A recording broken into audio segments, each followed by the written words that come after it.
From the opening tip of Game 4 to the moment the starters checked out of the game with an entire quarter of gameplay left, the Dallas Mavericks absolutely dominated on both sides of the floor by showing more engagement on the defensive end and by using Boston's strengths against them on the offensive end. We talked about how the Mavericks struggled containing dribble penetration in the first 3 games of the series, and how those struggles prompted a change from Jason Kidd and the crew, bringing a shot blocker like Lively over to help out on these pet actions, while one defender occupied the 2 weak side shooters.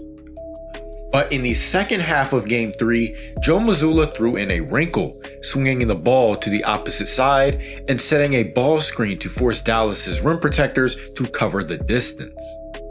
So, Dallas started Game 4 the same way, but this time it's also PJ Washington that blitzes from the baseline to force the kick out, and Dallas does a great job closing out to shooters. Having a shot blocker near the basket made containing Boston's offense a lot easier. Jrue Holiday doesn't even think about taking a layup here, with Daniel Gafford hawking him from the side. Gafford and Lively have subbed in for each other periodically, and the Mavs will look to funnel Boston's drives to them in these spots. Here's another example. This is an insane recovery from Lively to contest Tillman at the rim, but if you watch this again, Lively tells Luka to take the corner because Tillman's cut allows him to stay closer to the basket, thereby making this block possible. Tillman had a very impactful Game 3, providing a good defensive effort in the absence of Kristaps Porzingis. But without KP in the lineup, the Mavs chose to ignore Tillman offensively, with Lively completely ignoring him to help out on Kleber. The Mavs were prepared for Boston's wrinkle because watch how quickly Lively closes out to defend the swing pass and DHO.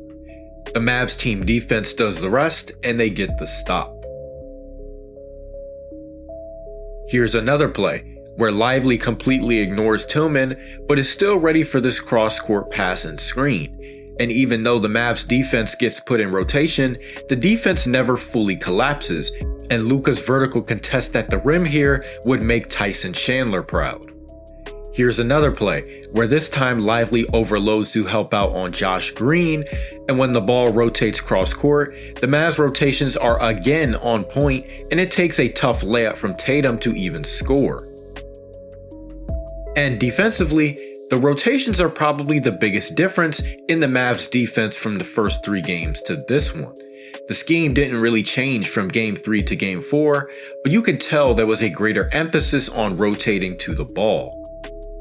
This play probably best captures this change because Derek White's drive collapses Dallas's defense, but notice how Kyrie sprints to the corner to take away this passing option, so White has to kick it out to Tatum, which is a further pass to make, and they don't get a shot in time. These rotations from Dallas were premeditated because they wanted to keep Luka from traveling as much as possible on D, so getting deflections and closing out is crucial here. And Luka's defense last night was also the best it's been all playoffs.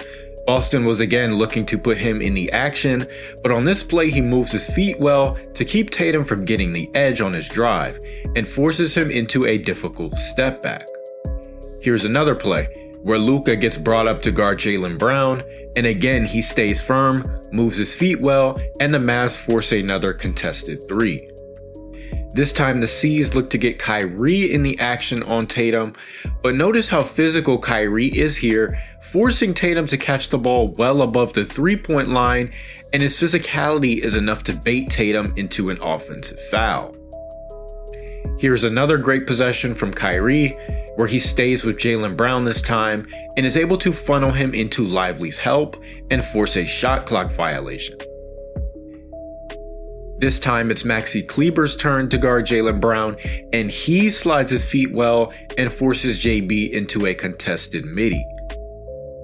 In my Game 3 recap, I talked about how Josh Green was hunted at the end of the game when Luka fouled out, and in Game 4, the Celtics went right at him again when he checked in. Only this time he's disciplined, stays in front of Brown, and that's another missed shot at the rim.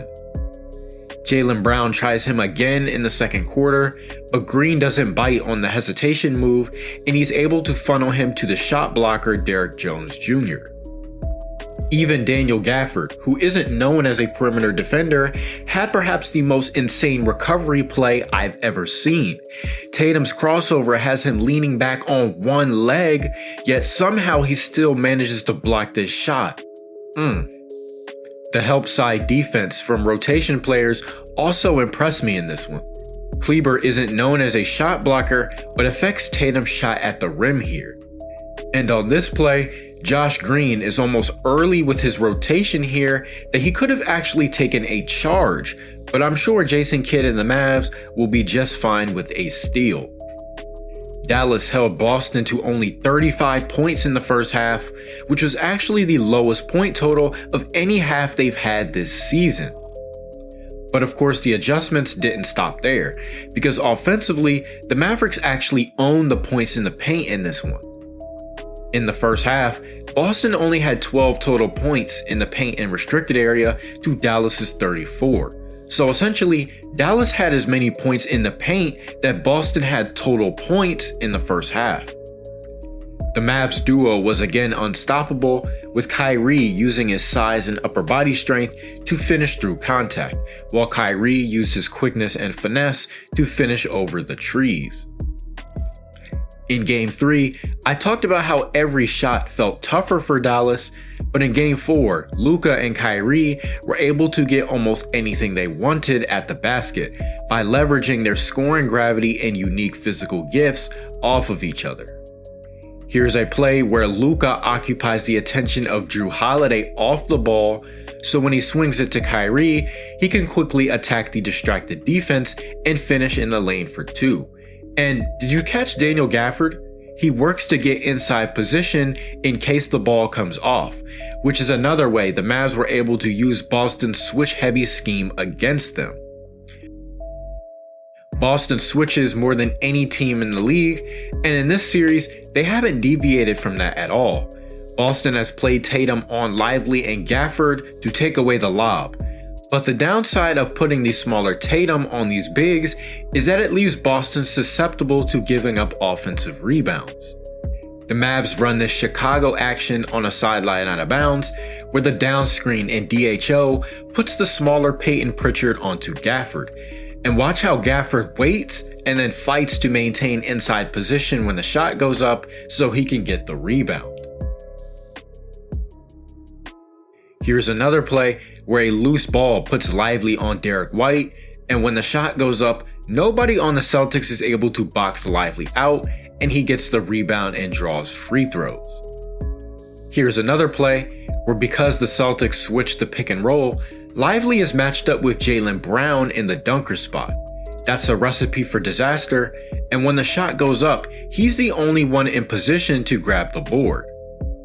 And perhaps no play epitomizes the advantage of rebounding against switch defenses than this. Lively screens for Luka at midcourt, Boston switches, and it takes 4 Celtics to collapse on Lively to prevent the rebound, but a weird bounce leaves Kyrie as the only one there for the mid-range putback. Dallas actually out-rebounded Boston 52-31 and had 9 more offensive rebounds and 14 more second chance points. All 3 of those being the largest differential in the series so far. So moving forward, the Mavs have some positives they can take away from this game headed back to Boston. Their defensive effort and scheme really smothered Boston's offense for most of this home stand.